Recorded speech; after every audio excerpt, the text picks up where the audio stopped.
Well, good afternoon, folks. I thought I'd give you a personal update for subscribers on my Substack to tell you a little bit about how I came across the breaking news last week that Winston Winky Irvine had been expelled from the UVF. Now, you've seen over the past few days a number of newspaper reports talking about how Irvine was essentially a goner. How there was a decision made last Wednesday night that decided the fate of the so-called B Company commander of the UVF in West Belfast.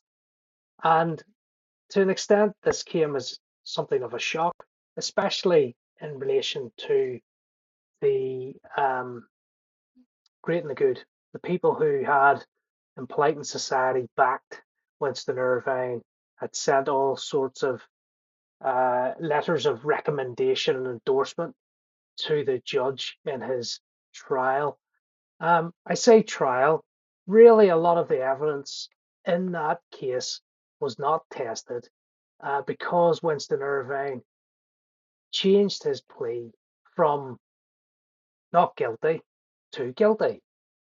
And so the public at large was denied any kind of insight into the details, the strange, exceptional circumstances surrounding Winston Irvine's arrest and his subsequent conviction.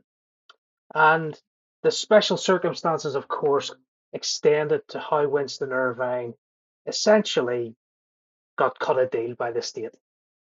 His co-accused, Mr. Workman, is behind bars for twice as long as Mr. Irvine. And given that both men were caught in the same dangerous liaison, that seems absolutely fantastic to most people and fantastical to most people who are following this story. So, anyway, I was following the story of his conviction with great interest, and then suddenly a contact got in touch and told me that the top brass within the UVF had met and had decided Winston Irvine's fate.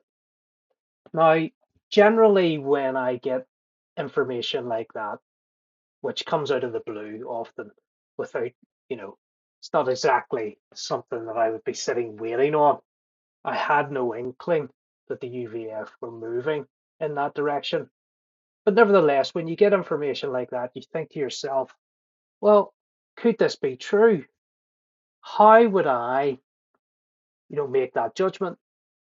So anyway, very quickly, I made the decision that I would draft a blog post and that I would put it out via Substack and then onwards to my personal website and blog and disseminate it through Twitter, now these days known as X. And I thought that it would be useful to do an appraisal and a little bit of kind of what intelligence experts would call structured analytic techniques. I mean, there was a high probability that Winston Irvine would be expelled, given some of the information that I'd been privy to, and that many journalists had gathered in their painstaking investigation of him over the years. So it didn't come as a complete surprise. So I thought, well, hang on a minute, I'll check exactly where my judgment lies on this issue. What exactly do we know about his standing within that organization? And so I tried to corroborate this information by essentially going back to my source and asking my source some specifics about that actual meeting that had taken place on Wednesday night of last week in the Shackle. And I was able to build up an appreciation of the dynamics of that meeting, who said what, who was in attendance, what was said, and essentially what the outcome was, because I knew that there would be great interest in this revelation that Winston Irvine, who had, we were told by the public prosecution service, by police sources, security sources, had not been in the UVF, by the great and the good, who stood by him and offered all sorts of letters of recommendation for the judge in his case. And I thought, well, they will be skeptical about this.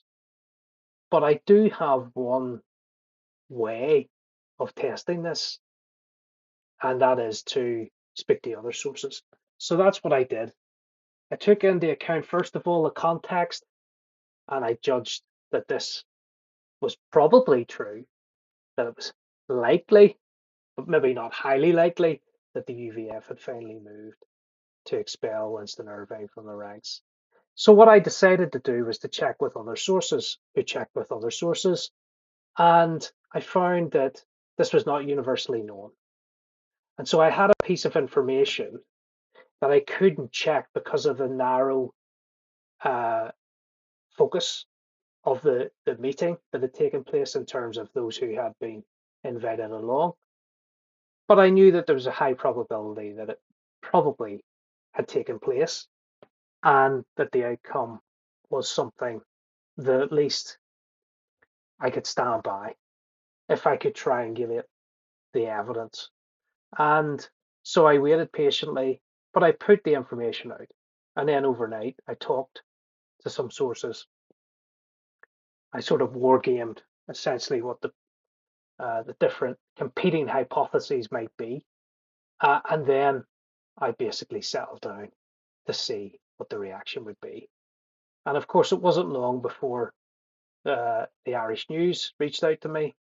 Conley Young, a security correspondent, is someone who does not actually waste time in corroborating this over a long period of time. He trusts the information that's given to him, but the onus is very much on those who give the information to him. And so, as a respectable, responsible journalist, he was able to then report on that by applying the caveats that you would normally find in journalism around the world. And then very quickly, I was on the Stephen Nolan show on Friday. And of course, very accomplished award-winning journalist, Stephen Nolan is someone who doesn't take great risks in terms of the veracity of information. So it was either correct, as he asked me, and he put it to me very plainly, or it was not correct. So I had to come down heavily on it all made sense. Eventually, after a long period of time, the UVF had simply run out of patience with Winston Irvine. And the groundswell of opinion, the pressure from within was such that there was just no other way to go about dealing with the situation. He had to go. And so there you go, folks. That's a little bit of an insight into exactly how the information was passed on to me. Well, I say exactly, but you know how it goes. In open source investigations, you get tips all the time. And as someone who's a occasional journalist, full-time academic, you don't always want to be taking the risks, especially when you know that there will be a certain amount of dismissal in terms of shocking revelations such as this. But the interesting thing is, folks, watch this space, because that's not the only revelation that's coming down the line in this particular installment of the Winston Irvine saga. So tune in and keep an eye out for any future posts from me. And of course, as always, paid subscribers will get much more of a briefing, detailed briefing in your inboxes when it becomes available. Thank you.